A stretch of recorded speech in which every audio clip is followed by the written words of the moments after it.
Assalamualaikum warahmatullahi wabarakatuh. Perkenalkan, nama saya Firly Anugrah Prawidia dengan NIM 2108106020 dari kelas Kadis Biologi A semester 6 UIN Siber Syekh Nurjati Cirebon. Video ini diajukan untuk memenuhi tugas mata kuliah Inovasi Pembelajaran dengan dosen pengampu Pak Mujib Mubaidillah MPD. Oke, di sini saya akan melakukan virtual lab mengenai sistem ekskresi. Sebelumnya, kita harus mendownload aplikasi ini di Google Play Store atau App Store ya, teman-teman. Oke, kita mulai saja simulasi virtual lab ini. Kita klik saja mulai. Klik yang di tengah ya, teman-teman. Klik. Nah, di sini ada materi mengenai sistem ekskresi manusia. Terdapat pengantar, organ ginjal, paru-paru, kulit, dan hati. Oke, kita masuk ke pengantar terlebih dahulu. Di sini pernahkah nih kalian membuang sampah? Mengapa kita perlu membuang sampah? Selanjutnya terdapat definisi sistem ekskresi. Terdapat definisi osmoregulasi, dan selanjutnya terdapat perbedaan ekskresi, sekresi, dan defekasi. Kita klik atas untuk kembali ke bagian ginjal, teman-teman. Oke, di sini ada ekskresi melalui ginjal. Kita masuk terlebih dahulu. Nah, di sini terdapat ginjal, uretra, kantong kemih. Kita klik ginjal. Di sini ada definisi singkat mengenai ginjal, terdapat definisi singkat juga mengenai ureter.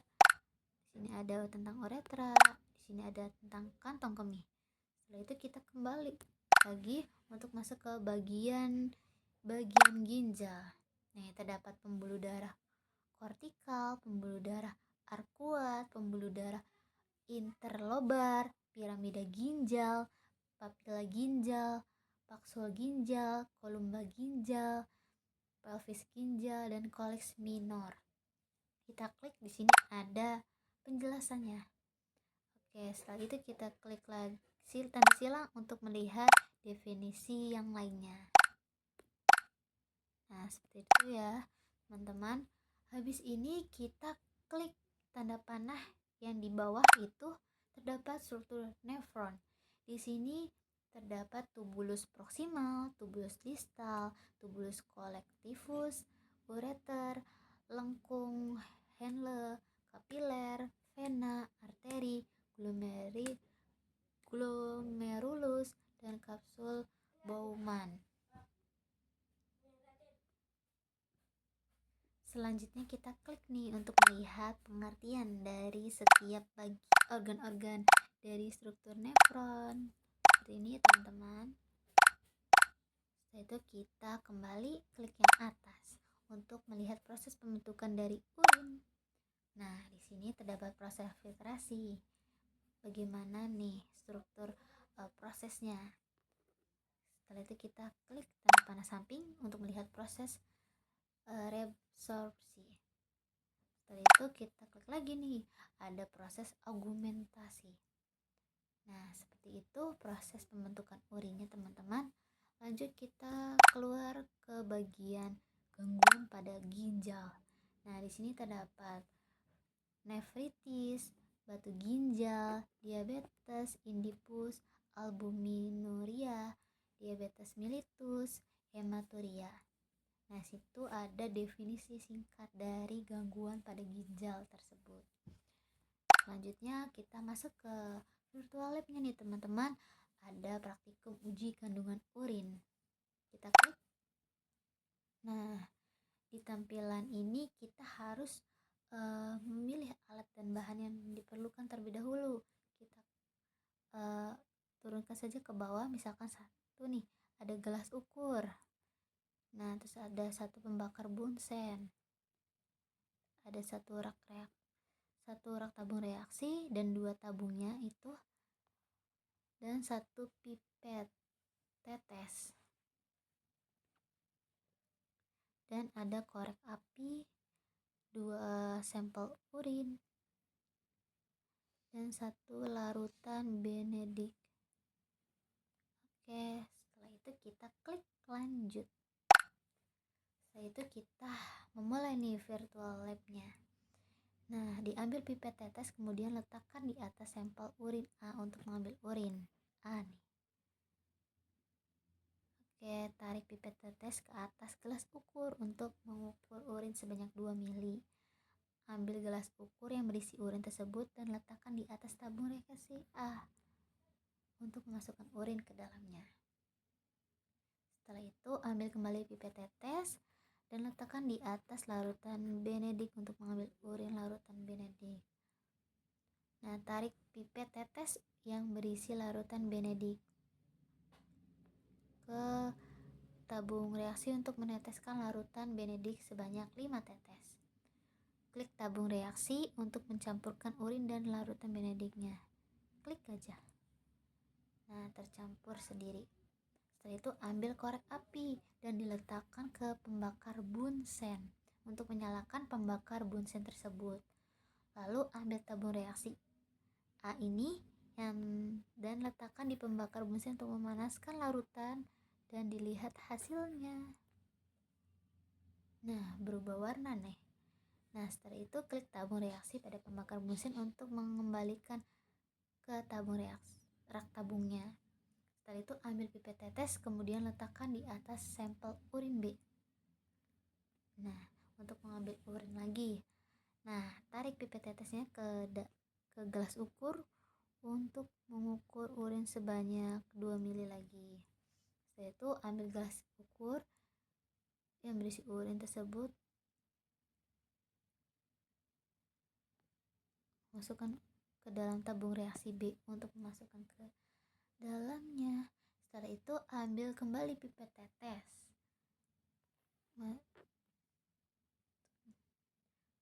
untuk mengambil larutan benedik dan masukkan kembali ke tabung reaksinya.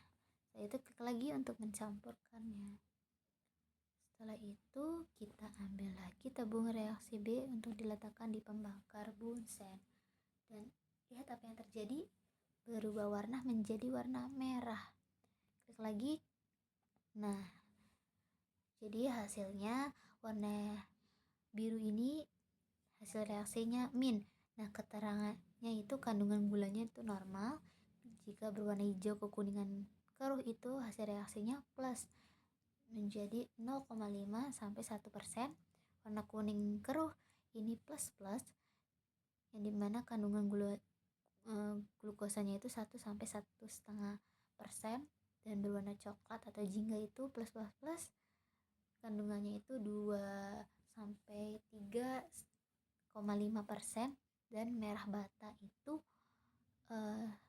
lebih dari 3,5%. Berarti ini yang berwarna biru itu tabung reaksi yang berwarna biru itu normal, dan yang bagian B itu berwarna merah bata atau kandungan glukosanya itu sangat besar ya, 3,5%.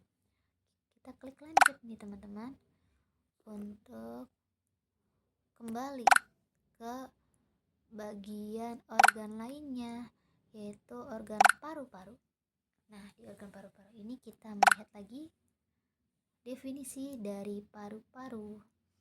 Setelah itu kita klik bagian paru-paru, ada bronkus, trakea, bronchiolus, alveolus. Kita klik nih salah satunya. Kita lihat definisinya. Setelah itu tanda silang lagi melihat yang organ lainnya, definisi organ lainnya. Setelah itu kita kembali nih teman-teman ke bagian proses ekskresi pada paru-paru.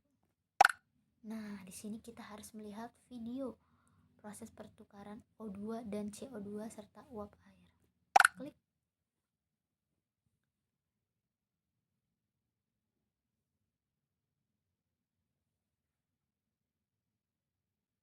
Paru-paru. Pada paru-paru terdapat alveolus, tempat terjadinya proses difusi oksigen dan karbon dioksida. Proses ini menyebabkan oksigen masuk ke dalam darah dan karbon dioksida dilepas menuju ruang alveolus. Dari alveolus, karbon dioksida kemudian dilepaskan keluar dari tubuh. Proses lebih lanjut dibahas pada bab sistem pernapasan. Hati. Oke, Sel- stop. Kita melihat lagi ke aplikasi virtual lab-nya. Nah, setelah itu kita kembali nih ke bagian gangguan pada paru-paru. Nah, di sini terdapat faringitis, pneumonia, kanker paru-paru, tuberkulosis atau TBC. Nah, setelah itu kita klik keluar untuk melakukan virtual lab praktikum komponen ekskresi pada paru-paru. Klik. Oke, di sini kita harus mengambil alat dan bahannya yang diperlukan. Terdapat 1 gelas kimia ukuran 100 ml. Terdapat sendok. Kita ambil 1 sedotan, 1 sendok air, kapur tohor. Oke, kita klik lanjut.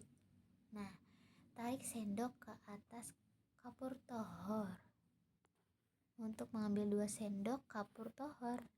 Nah,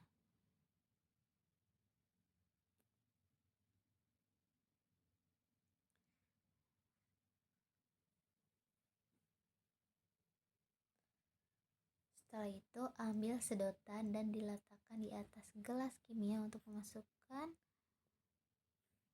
sedotan ke dalam gelas tersebut. Klik sedotan untuk meniup sedotan dan perhatikan hasilnya. Nah, kesimpulannya, air yang berubah menjadi keruh berarti mengandung CO2. Lanjut, klik kaca untuk meniup kaca. Nah, apa yang terjadi? Nah, kesimpulannya itu kaca yang menjadi basah karena hembusan nafas berarti mengandung H2O. Atau lanjutkan, dimana hasil reaksi paru-paru itu H2O terdapat CO2 plus H2O.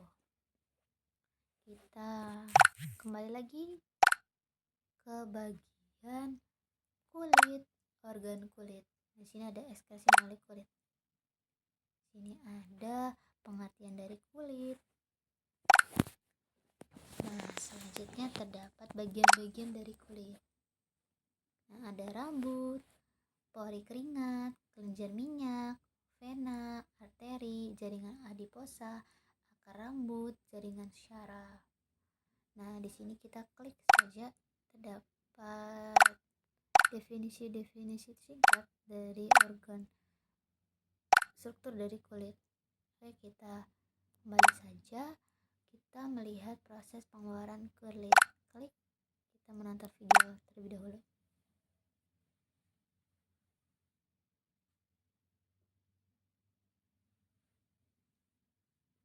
Kita play. Kulit terbagi atas 2 lapisan, epidermis dan dermis. Lebih lanjut dibahas pada bab sistem integumen. Pada bagian dermis, terdapat kelenjar keringat yang berfungsi menghasilkan keringat yang mengandung air dan garam-garam mineral. Keringat dihasilkan ketika kapiler pembuluh darah bawah kulit melebar karena pengaruh panas atau pengaruh hormonal dan sebagainya. Darah akan melewati lapisan bawah kulit atau subkutan lebih banyak. Sebagian air dan garam mineral akan berdifusi menuju kelenjar keringat, kemudian akan dihasilkan sebagai keringat yang nantinya akan keluar menuju pori-pori kulit. Paru-paru. Oke, Pada kita kembali lagi ke aplikasi virtual lab-nya. Selanjutnya kita melihat gangguan pada kulit. Terdapat kadas, eksem atau dermatitis, ada Athelete's jerawat, dan biang keringat atau miliaria. Oke, kita lanjut ke bagian praktikum komponen ekskresi pada kulit. Di sini kita harus mengambil kertas kobalt dan air. Kita klik lanjut, perhatikan orang-orang yang sedang melompat nih di samping. Tunggu hingga berkeringat ya. Setelah berkeringat, kita ambil kertas kobalt dan tempelkan kepada muka yang berkeringat. Setelah itu, kita ambil kertas kobalt yang bagian B nih ke air. Nah, kesimpulannya dari 2 percobaan tersebut, keringat mengandung komponen H2O. Klik lanjut. Nah, hasil ekskresi kulit ini terdapat keringat, air, garam sisa metabolisme, dan jumlah per hari sama dengan 50 cc per jam. Kita kembali lagi ke organ hati, di mana di sini terdapat organ hati. Nah, di sini ada pengertian organ hati. Nah, selanjutnya kita kembali ke bagian-bagian hati. Terdapat organ lobus kanan, ligamen koroner, lobus kiri, ligamen paisimofis. Nah, kita dilihat ini dari sisi depan. Jika dilihat sisi belakang terdapat kantong empedu. Oke, kita kembali saja kepada proses ekskresi pada hati. Kita tonton videonya. Hati. Sel-sel darah merah yang sudah tua akan dirombak menuju hati menjadi zat empedu. Seperti yang pernah dibahas pada sistem pencernaan, zat empedu membantu dalam sistem pencernaan untuk mengemulsikan atau mengumpalkan lemak agar mudah dicerna. Contoh penyakit-penyakit pada Oke, selanjutnya kita lihat gangguan-gangguan dari organ hati. Nah, di sini ada sirosis hati, ada mehokromatosis dan liver. Nah, kita melakukan praktikum komponen pada hati ekskresinya. Nah, kita klik 2 tabung reaksi. 1 kertas, corong. Kertas ini ya. 1 corong. Corong mana corong? Ini. Terus ada 1 gelas ukur. Nah, ada pipet tetes, ada larutan air. Selanjutnya kita ambil larutan. Gimana larutannya? Larutan apa nih? Oh, babium. Ini ya, teman-teman. Ada regen faucet. Terus ada 1 stempel urin. Kita klik lanjut. Nah, kita ambil pipet tetes dan diletakkan ke urin dan masukkan ke dalam gelas ukur. Tarik gelas ukur ke atas tabung reaksi A untuk menuangkan urinnya. Setelah itu tarik pipet tetes ke dalam larutan BaCl2 10%. Selanjutnya tarik gelas ukur ke atas tabung reaksi A. Setelah itu diklik tabungnya untuk mengocok atau mencampurkan reaksi tersebut.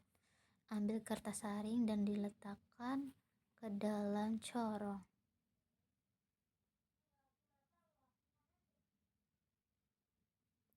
Maaf ya teman-teman, kita klik lagi nih.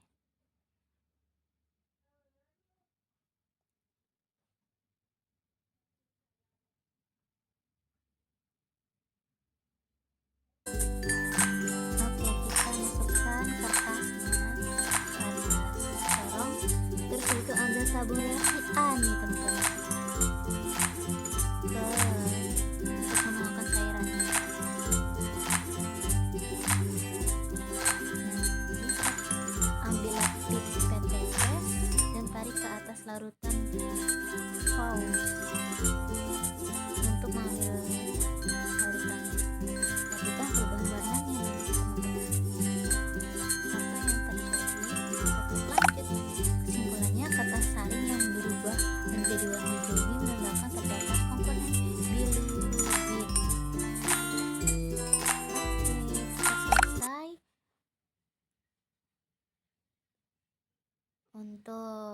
virtual lab-nya,